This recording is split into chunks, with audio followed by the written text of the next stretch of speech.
Ever had a background process in JavaScript run out of control or fail to trigger exactly when you needed it? Timing is everything in web development. In this video, we will cover JavaScript interval handling practice questions and mastery guide. Master JavaScript timing events with this comprehensive practice test on interval handling. In this comprehensive guide, we are diving deep into JavaScript interval handling. We will cover everything from basic set interval syntax to complex memory management and clearing intervals to prevent memory leaks. Before we jump into these 30 exam-level practice questions, make sure to hit that subscribe button for more deep dive coding tutorials. Which global method is used to call a function or evaluate an expression at specified intervals? In milliseconds. Option A, set period. Option B, set interval. Option C, start timer. Option D, repeat.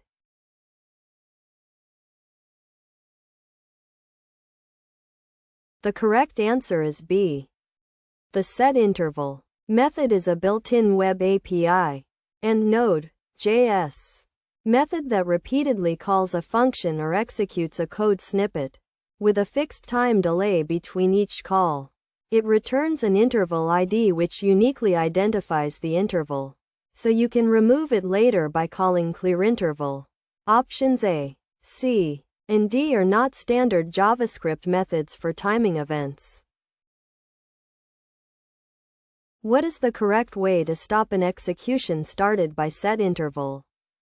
Option A, stop interval, id. Option B, kill timer, id. Option C, clearInterval, id. Option D, end interval, id.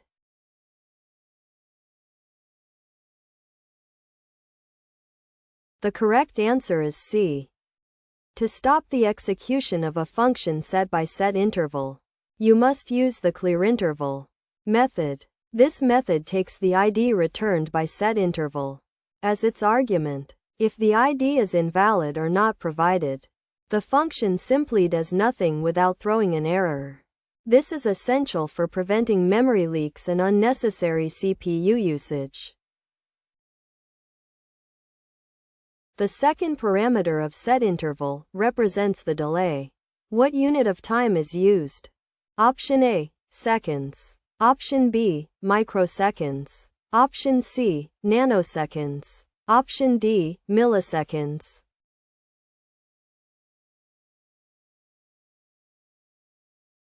The correct answer is D. JavaScript timing functions like setInterval and setTimeout use milliseconds, 1/1000th of a second, as the unit for the delay parameter. For example, to set an interval of 1 second, you must pass 1000 as the second argument. What happens if you pass a function call like setInterval myfunc 1000 instead of the function reference setInterval myfunc 1000 single quote question mark? Option A, the function runs every 1000 milliseconds correctly. Option B, the function runs once immediately, and setInterval fails or receives the return value. Option C, JavaScript throws a syntax error. Option D, the function is ignored entirely.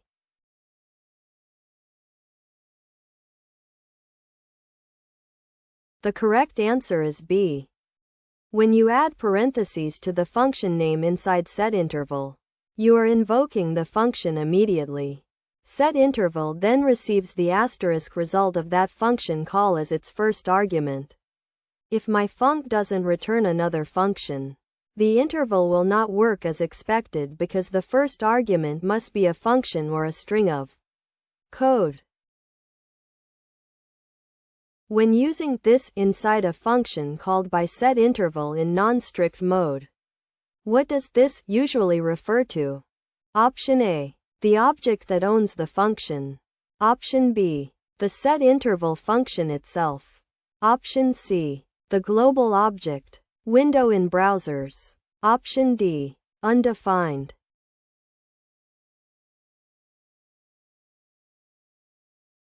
The correct answer is C. By default, when a function is passed a setInterval, it is executed in the global context. In a browser environment, this will point to the window object. If you need this to refer to a specific object, you must use bind, an arrow function, or closure to preserve the context. How can you pass arguments to the function being called by setInterval, func, delay? Option A, setInterval, func, arg1, arg2, delay. Option B, setInterval, func, delay, arg1, arg2. Option C, setInterval, func, delay, arg1, arg2. Option D, you cannot pass arguments directly.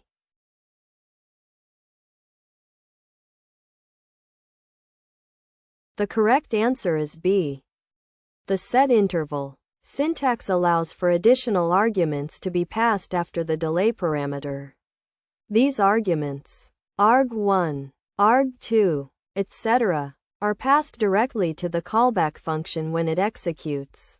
This is cleaner than using an anonymous wrapper function in many cases.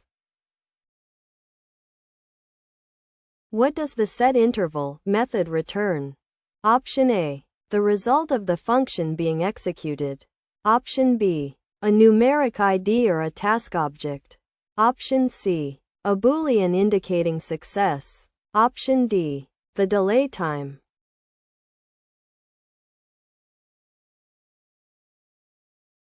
The correct answer is B. setInterval returns an interval ID. In browsers, this is typically a non-zero integer. In Node.js, it returns a timeout object. This ID is purely used to identify the interval so it can be cancelled later using clearInterval. If the main thread is blocked by a long-running loop for 5 seconds, what happens to a setInterval that was supposed to run every 1 second? Option A, it runs 5 times immediately after the thread is free. Option B, the missed intervals are discarded, and it runs once when the thread is free. Option C, it interrupts the long-running loop to execute. Option D, the browser crashes.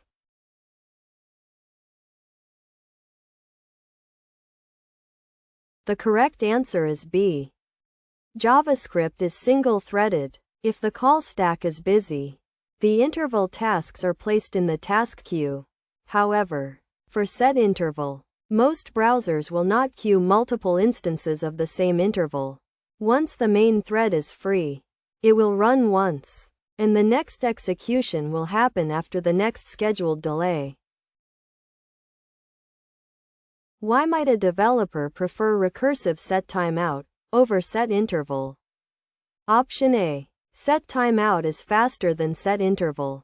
Option B, setInterval is deprecated. Option C, to ensure a constant gap between the end of one execution and the start of the next. Option D, recursive setTimeout uses less memory.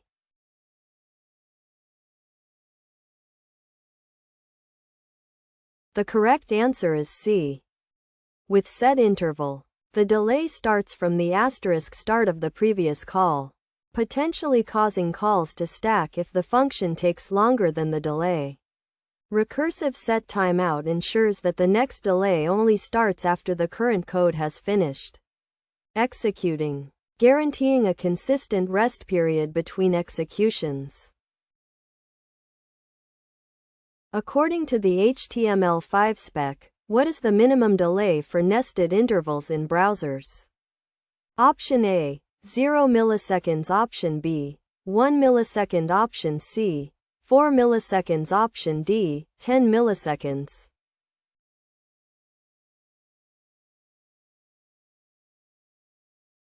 The correct answer is C. While you can technically set a delay of 0 milliseconds, browsers impose a minimum delay, clamping, of about 4 milliseconds once an interval has nested more than 5 levels deep.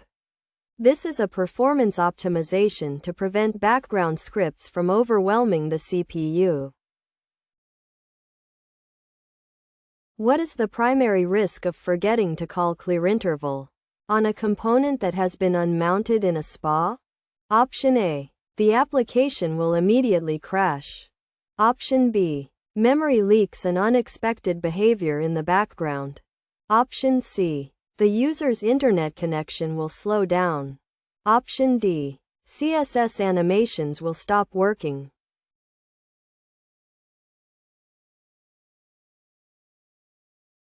The correct answer is B. If an interval is not cleared when a component, like in React or Vue, is destroyed, the function continues to run in the background. This consumes memory and CPU resources, and can lead to errors if the function tries to update a UI element that no longer exists. Which of the following is a valid way to use setInterval with an anonymous arrow function? Option A. setInterval equals greater than console.log. Hi. 1000. Option B. setInterval equals greater than console.log. Hi. 1000. Option C. setInterval function equals greater than console.log. Hi. 1000. Option D. setInterval console.log. Hi. Closing curly bracket. 1000.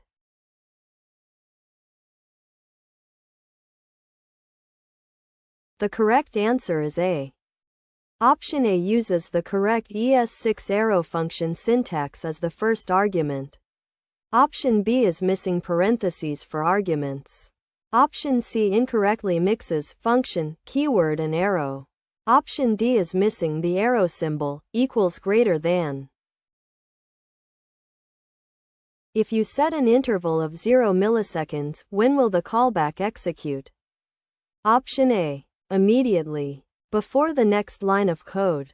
Option B. After the current script block finishes and the stack is empty. Option C. Exactly 1 millisecond later.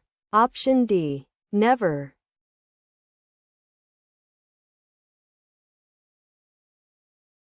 The correct answer is B. Even with a delay of 0 milliseconds, the callback is placed into the task queue. It will only execute after the current execution context, the synchronous code, has finished and the call stack is completely clear. This is known as deferring execution.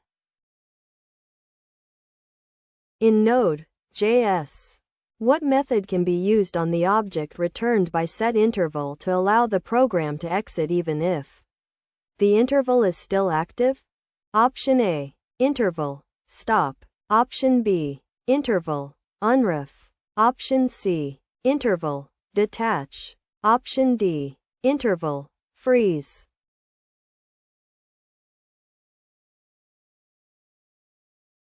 The correct answer is B. In Node.js, setInterval returns a timeout object.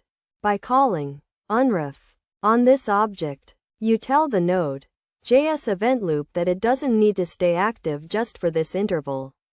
If no other work is pending, the process will exit even if the interval is still scheduled. setInterval alert hello 1000 is generally discouraged. Why? Option A. It is not valid JavaScript syntax. Option B. It uses a val internally, which is a security and performance risk. Option C. Strings cannot be passed to setInterval. Option D. It only works in Internet Explorer.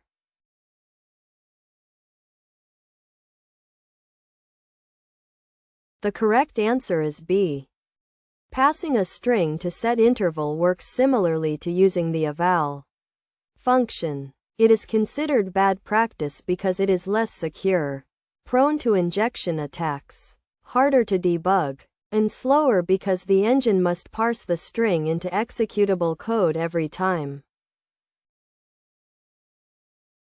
What happens if you call clearInterval with an undefined variable? Option A. The script throws a reference error. Option B. The last created interval is cleared. Option C. Nothing happens. It fails silently. Option D. All active intervals are cleared.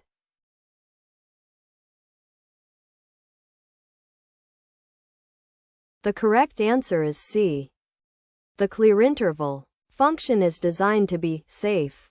If the argument passed is not a valid ID, like undefined or null, it simply does nothing. It does not throw an error, nor does it affect any existing intervals. Is the delay guaranteed to be exactly the number of milliseconds specified in setInterval? Option A. Yes. JavaScript engines use high-precision hardware clocks. Option B. No. It is the asterisk minimum delay, not a guaranteed exact time. Option C. Yes. But only in Node.js. Option D. No. It varies by exactly 10% every time.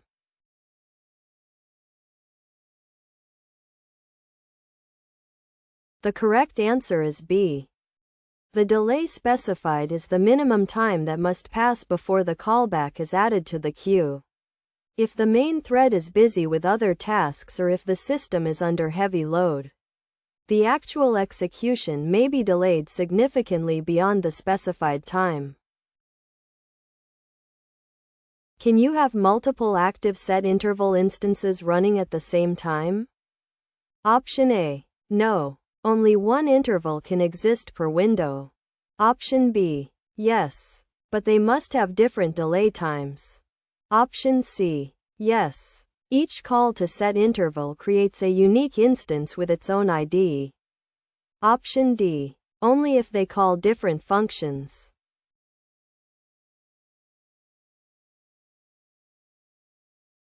The correct answer is C. You can start as many intervals as you need. Each call to setInterval creates a new timer and returns a unique ID. You are responsible for keeping track of these IDs if you intend to clear them later. Does setInterval continue to run at full speed in a background browser tab? Option A. Yes. Background tabs have the same priority. Option B. No. Most browsers throttle intervals in background tabs to once per second or less. Option C. No. Intervals are completely paused in background tabs. Option D. It depends on the user's internet speed.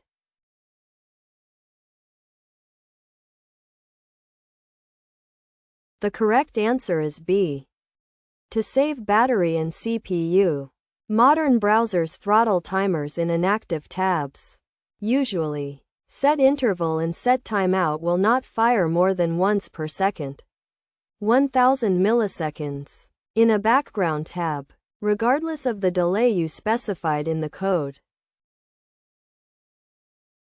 Which of the following is not a valid first argument for setInterval?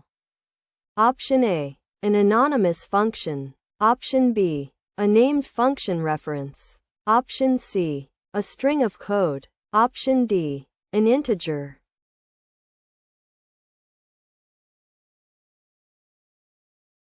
The correct answer is D. The first argument must be a function to be called, or a string to be evaluated. An integer is not executable and will result in setInterval doing nothing or failing, depending on the environment, because it cannot call a number. What is the most appropriate use case for setInterval? Option A. Waiting for a database response. Option B. Creating a digital clock that updates every second. Option C. Running a heavy calculation in the background. Option D. Fetching data once when a page loads.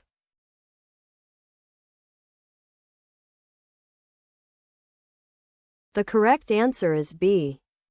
setInterval is ideal for tasks that need to occur repeatedly at fixed time increments, such as a clock, a countdown timer, or a periodic status poller. For one-time tasks, setTimeout or fetch is better. For heavy calculations, web workers should be used to avoid blocking the UI. If you reassign a variable that stores an interval ID without clearing it first, what happens? Option A. The original interval stops automatically.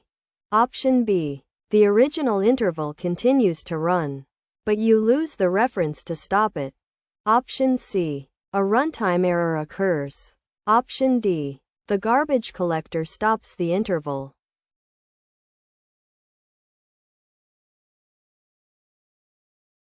The correct answer is B. This is a common bug. If you do "timer equals setInterval," and then later "timer equals setInterval," again without calling "clearInterval," timer, first, the first interval keeps running. Since you've overwritten the variable holding the ID, you can no longer stop the first one. Which method is better for smooth 60 FPS animations in the browser than setInterval? Option A. Set immediate. Option B. Request animation frame. Option C. Set timeout. Func. 16. Option D. Process. Next tick.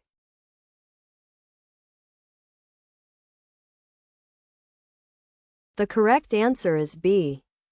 Request animation frame is specifically designed for animations.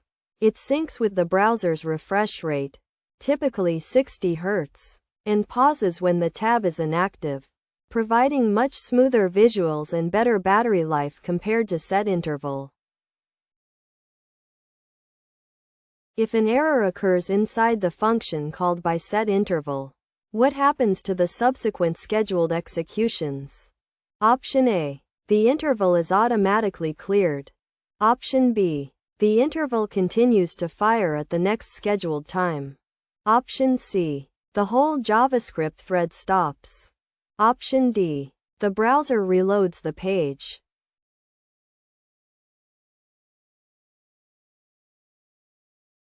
The correct answer is B. An error inside a setInterval callback will throw an exception in that specific execution cycle, but it does not stop the interval itself. The timer will continue to trigger the function again at the next interval unless it is explicitly cleared. How do you set an interval that triggers every half a second? Option A. setInterval. myfunc. 50. Option B. setInterval. myfunc. 0.5. Option C. setInterval. myfunc. 500. Option D. setInterval. myfunc. 5000.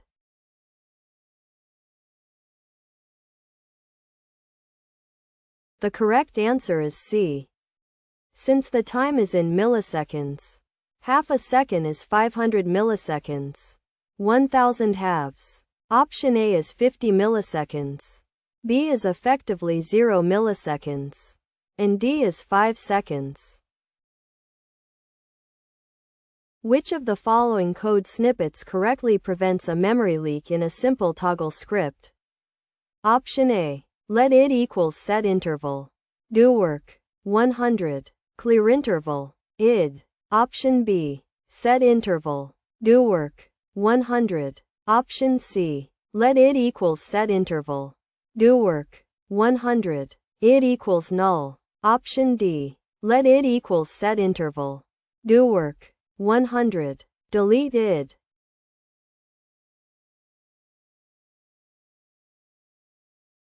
The correct answer is A. Only A actually calls the clearInterval function with the ID, setting the ID to null. C. Or deleting the variable. D. Removes the reference to the ID but does not tell the browser to stop the timer engine. In which environment is setInterval not available by default? Option A. Web browsers. Chrome. Firefox. Option B. Node.js. Option C. Web workers. Option D. Standard ECMAScript core language. Without host environment.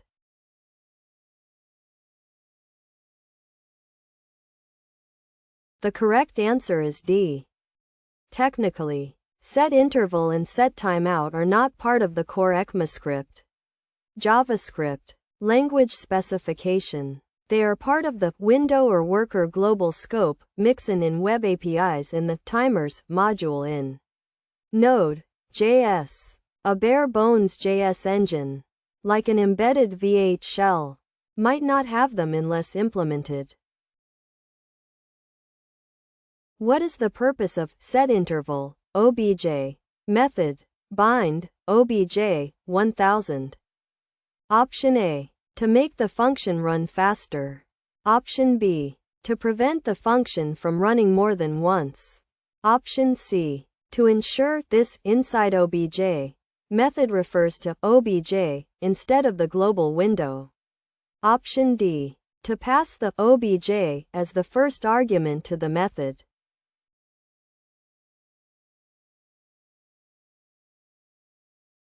The correct answer is C. When you pass "obj" method to setInterval, you are passing a reference to the function itself, detached from its object. When called later, this would be global. Bind obj creates a new function where this is permanently locked to obj.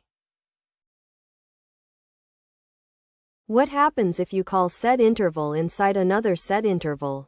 Option A. It creates an exponential number of timers, potentially crashing the browser. Option B. The inner interval replaces the outer one. Option C. The inner interval only runs once. Option D. It is a syntax error.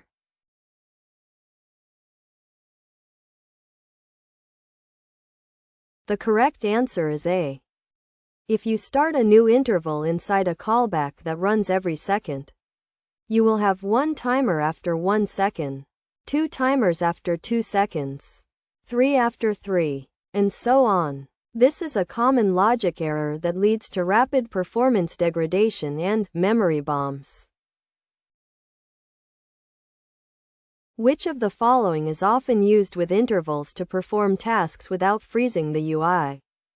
Option A. Web workers.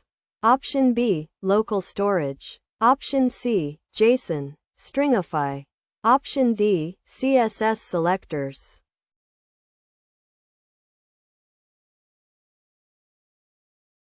The correct answer is A. Web workers allow you to run JavaScript in a background thread. You can set an interval inside a web worker to perform heavy data processing or polling without affecting the responsiveness of the main UI thread. That wraps up our 30 practice questions on JavaScript interval handling. How many did you get right? If you found this helpful, give it a thumbs up and comment your score below. Don't forget to check the full course for a deeper dive into JavaScript mastery. For the full certification prep and more practice tests, check out the course link in the description below.